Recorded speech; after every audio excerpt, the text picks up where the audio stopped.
All right, let's take a tour of what might just be the most vital piece of machinery in the entire known universe. We're talking about a microscopic factory that's running non-stop inside almost every single one of your cells. So, let's dive in. So, what are we talking about here? This microscopic marvel? It's not the nucleus, which you can think of as the cell's CEO office, and it's not the mitochondria, the power plants. Nope. This is a massive, sprawling system that works 24/7, building, modifying, and shipping the very components that make you, well, you. So it's got this super intimidating name, the Endoplasmic Reticulum. But honestly, once you break it down, it's not that scary. The name just comes from Latin, and it means a little net inside the cytoplasm. And you know what? That's a perfect description for this vast, interconnected network. Okay, so let's start our tour right at the heart of the cell's production line. And let me tell you, this is no quiet back office. The ER is the sprawling central hub for pretty much everything the cell builds. You gotta understand, the ER isn't some separate building off on its own.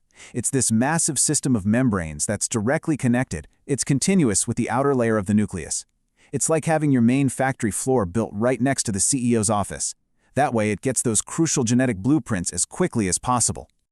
Now, this factory isn't just one big open floor. Nope, it's actually split into two very different but connected departments. Each one has a different look and a different job.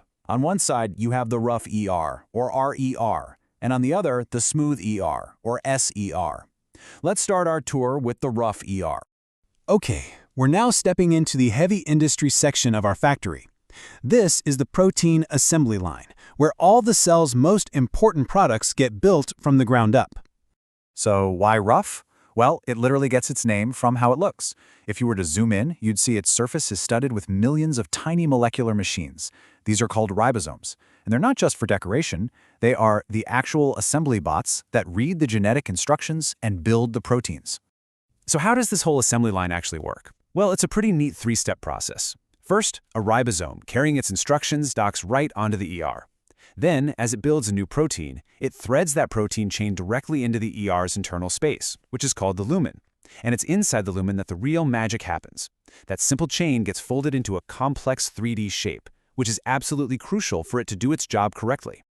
But here's a key thing to remember. The RER is not a solo act. It's part of a much bigger logistics network. It has to work hand in hand with another organelle, the Golgi apparatus, which is kind of like the cell's central shipping center to get all its products out the door. Now, while the RER is busy with all this heavy-duty protein manufacturing, there's a whole other side to this factory that's doing some really specialized work. All right, let's leave the noisy, bustling protein assembly line behind us. We're heading into a totally different part of the factory now, a specialist workshop that handles a much wider range of tasks. The very first thing you'll probably notice in here is, well, what's not here. There are no ribosomes, which is exactly why it's called the smooth ER. And its structure is different too. It's more of a winding network of tubes, not the flat sacs we saw back in the RER. This is where the cell creates its more specialized products. And man, is this place a multitasker. The ER is responsible for so much. It manufactures essential fats and steroids. We're talking things like hormones. It's also the cell's main detoxification center, so it breaks down things like drugs and alcohol. Plus, it plays a huge role in managing energy by metabolizing carbs and regulating calcium, which is a critical messenger inside the cell.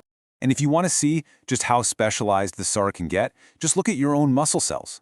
In there, it's been modified into something called the sarcoplasmic reticulum. And its main job is to store and then release huge amounts of calcium on command. Why? To trigger muscle contraction. Seriously, every single move you make is powered by this super specialized version of the ER. Of course, no factory worth its salt is complete without a solid quality control department and a shipping dock, right? I mean, a faulty product is worse than useless, so the ER has a really rigorous system to check its work before anything ever leaves the factory floor. You see, a protein's shape is everything. It determines its function. If it's folded wrong, it's basically junk. So inside the ER, you've got these chaperone proteins that act as quality control inspectors. They help the new proteins fold into their exact 3D structures, and only the ones that pass inspection get the green light to move on. It's a fantastic system for sure, but, like any factory, it can get overwhelmed. So what happens when the production orders start piling up way too fast and misfolded proteins start cluttering up the assembly line? Well, that's when the cell pulls the fire alarm. It triggers this emergency system called the Unfolded Protein Response, or UPR for short. This is the factory's emergency shutdown protocol. It puts a temporary halt on all new protein production to clear the backlog, and it ramps up the machinery needed to either refold or just destroy the faulty products. It's a desperate, all-hands-on-deck effort to restore order. So, what about the proteins that do pass inspection? The good ones? Well, their journey is just getting started. They get carefully packaged into these little bubbles of membrane called transport vesicles. You can think of these as the factory's delivery trucks. They bud right off the ER and head over to the Golgi apparatus for final sorting and shipping to wherever they're needed. So that emergency response system, the UPR, it's a great temporary fix. But what happens when the problem isn't temporary? What happens when that production line is chronically overwhelmed, day in and day out, and the emergency protocols just can't keep up? This is where problems in our tiny little factories start causing some major health issues. This is a condition that scientists call ER stress, and it's exactly what it sounds like, a chronic, major backup on the assembly line. The demand for new proteins is so incredibly high that the quality control system is just completely swamped, and those misfolded, faulty proteins just keep piling up. And make no mistake, this cellular traffic jam is not a minor issue. We now know that this constant, sustained state of emergency is a huge driver of cell damage, and scientists are now linking chronic ER stress to a really long and growing list of common diseases. And this is really where the rubber meets the road. This is why all of this matters to our health.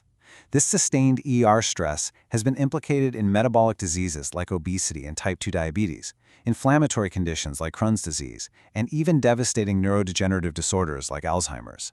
The health of this one tiny factory is directly tied to our own health.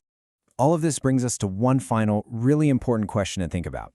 If every single one of our cells has this factory inside, running 24/7, constantly trying to meet the demands we place on our bodies, how do our daily choices, what we eat, how we live, affect its workload? And how can we help keep our most essential factories running as smoothly as possible? That's definitely something to think about.